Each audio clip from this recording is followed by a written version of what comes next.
Welcome friends, आज के class में आप सभी का स्वागत है। आज हम लोग देखेंगे 18 जून के इम्पोर्टेंट करेंट अफेयर को। चलिए क्लास को शुरू करते हैं।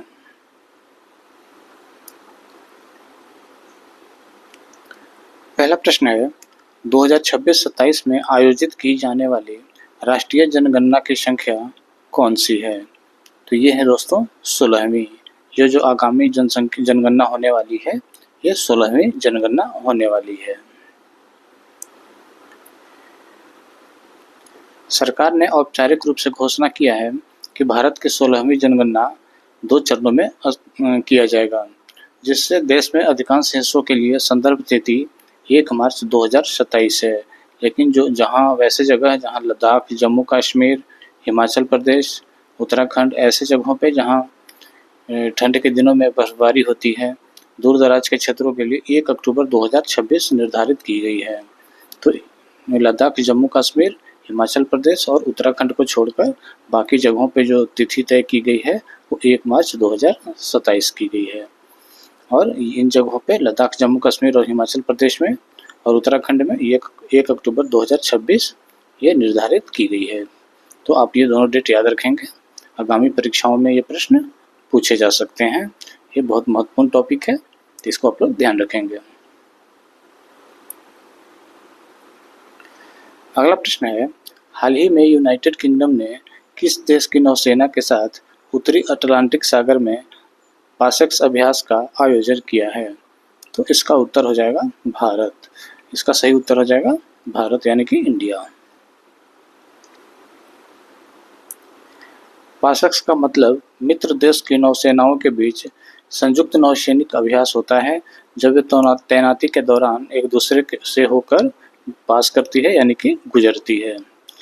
यह समुद्र में अंतर संचार रणनीतिक सहयोग को बढ़ाता है। इसके साथ साथ ये अभ्यास उत्तरी अरब सागर में किया गया, ये भी आपको ध्यान रखना है। कहाँ किया गया? उत्तरी अरब सागर में, जो वैश्विक समुद्री व्यापार और सुरक्षा के लिए भू रणनीतिक महत्व का क्षेत्र है। तो आपको इसमें ध्यान रखना है कि कहाँ किया गया? उत्तरी अरब सागर में।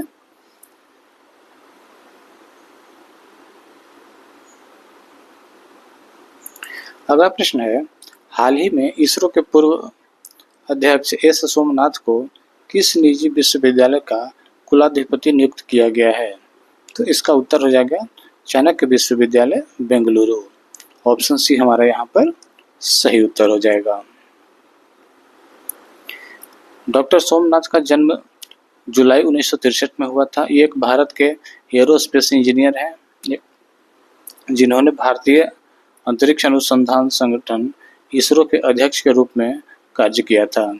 उनकी अध्यक्षता में इसरो ने चंद्रयान 3 नामक तीसरा भारतीय चंद्र अन्वेषण मिशन चलाया था।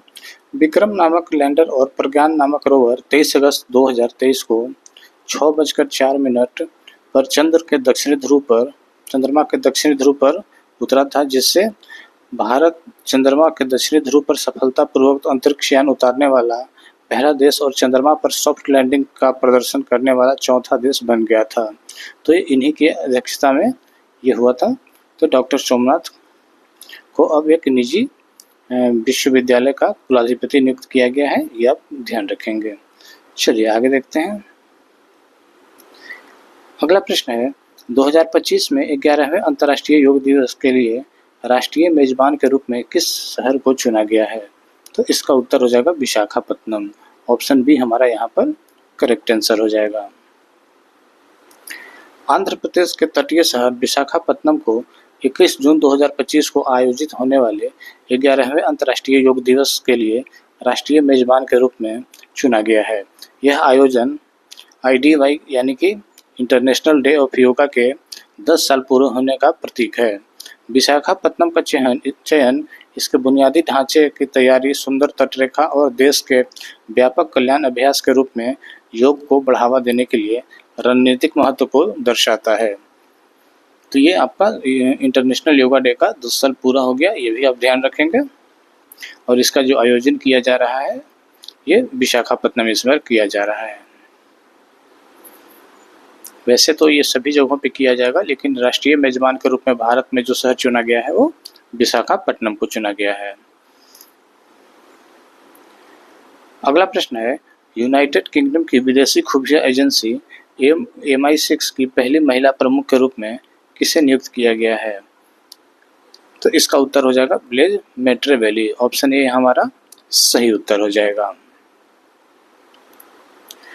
यूनाइटेड किंगडम के PM कीर स्टार्टर ने देश के सीक्रेट खुफिया एजेंसी सेवा MI6 की पहली महिला प्रमुख ब्लेज मैट्रेवेली की नियुक्ति की घोषणा की है। ब्लेज मैट्रेवेली साल 1999 में इस एजेंसी में शामिल हुई थी और अब टेक्नोलॉजी और इनोवेशन की निदेशक है। वे MI6 के प्रमुख रिचर्ड मूर की जगह लेंगी। किसकी? रिचर्ड मूर की जगह लेंगी। यूके की खुफिया एजेंसी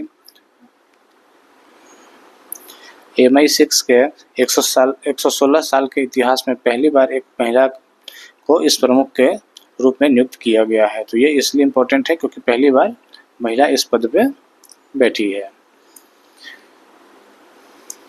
अगला प्रश्न है, जून 2025 में भारत की पहली कृषि ड्रोन स्वदेशीकरण सुविधा का उद्घाटन किस शहर में किया गया? तो इसका उत्तर हो जाएगा चेन्नई। कहाँ किया गया?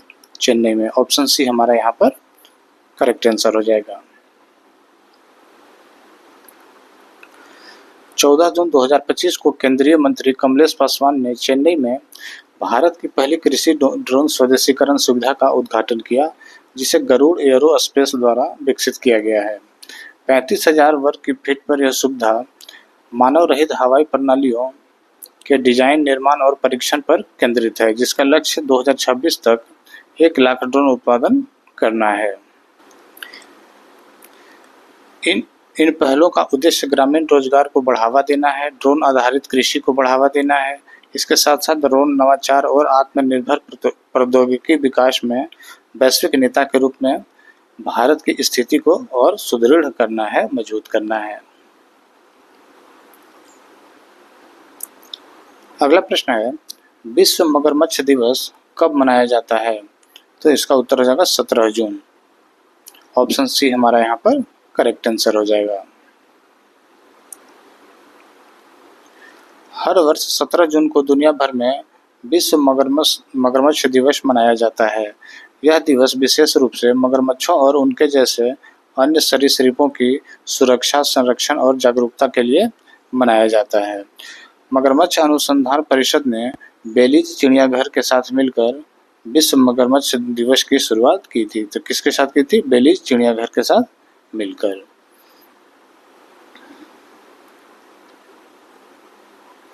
अगला प्रश्न है हमारा, PM मोदी को साइप्रस के सर्वोच्च नागरिक सम्मान पुरस्कार grand cross of the order of Makarios III से सम्मानित किया गया। तो ये किया गया साइप्रस में। कहाँ किया गया? किस देश में? साइप्रस में किया गया।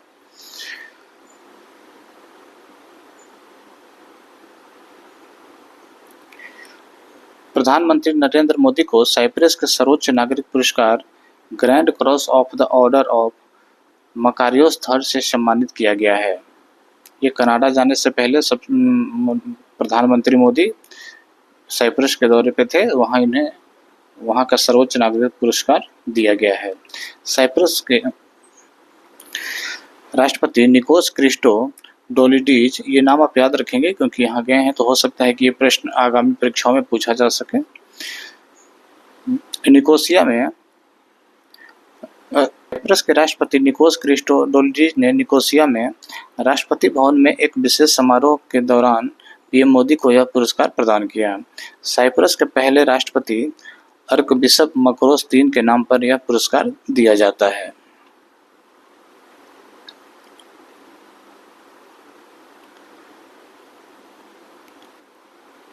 अगला प्रश्न है, किस व्यक्ति ने G20 के शेरपा के पद से 16 जून 2025 को त्याग पत्र दे दिया? तो इसका उत्तर हो जाएगा दोस्तों अमिताभ कांत। ऑप्शन सी हमारा यहाँ पर करेक्ट आंसर हो जाएगा। केरल कैडर के 1980 बैच के सेवानिवृत्त IAS अधिकारी अमिताभ कांत को जुलाई 2022 में भारत का G20 शेरपा नियुक्त किया गया था। आपको यह भी ध्यान होना चाहिए कि 2023 में G20 की अध्यक्षता भारत ने संभाली थी। ये 9 और 10 सितंबर को आयोजित किया गया था। ये भी आपको ध्यान रखना है। 9 से 10 सितंबर 2023 को ये G20 का अध्यक्षता भारत ने संभाला था। ये भी आपको याद होना चाहिए। अगला प्रश्न है, निम्न में से किस राज्य में शिक्षा को बढ़ावा देने के लिए थलीकी बंधनम योजना शुरू की गई है? तो इसका उत्तर हो जाएगा आंध्र प्रदेश। ऑप्शन सी हमारा यहाँ पर करेक्ट आंसर हो जाएगा। थलीकी बंधनम योजना का मुख्य उद्देश्य शिक्षा और समानता में गुणवत्ता को बढ़ावा देना है। इससे न केवल सरकारी स्कूल के बच्चों को बल्कि निजी स्कूल के बच्चों को भी इसमें लाभ। अगला प्रश्न है, निम्न में से किस स्थान पर भारत के सबसे बड़े गति शक्ति कार्गो टर्मिनल का उद्घाटन किया गया है? तो इसका उत्तर है दोस्तों मानेसर। ऑप्शन डी हमारा यहाँ पर सही उत्तर हो जाएगा। ये कौन सी जगह है? मानेसर।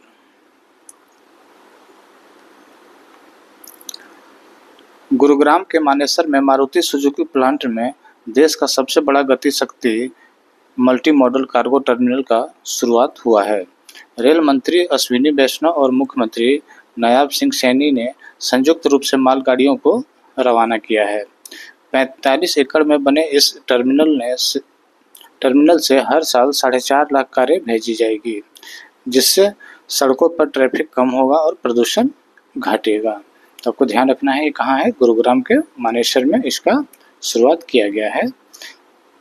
सबसे बड़ी गति शक्ति मल्टी मॉडल कार्गो टर्मिनल का।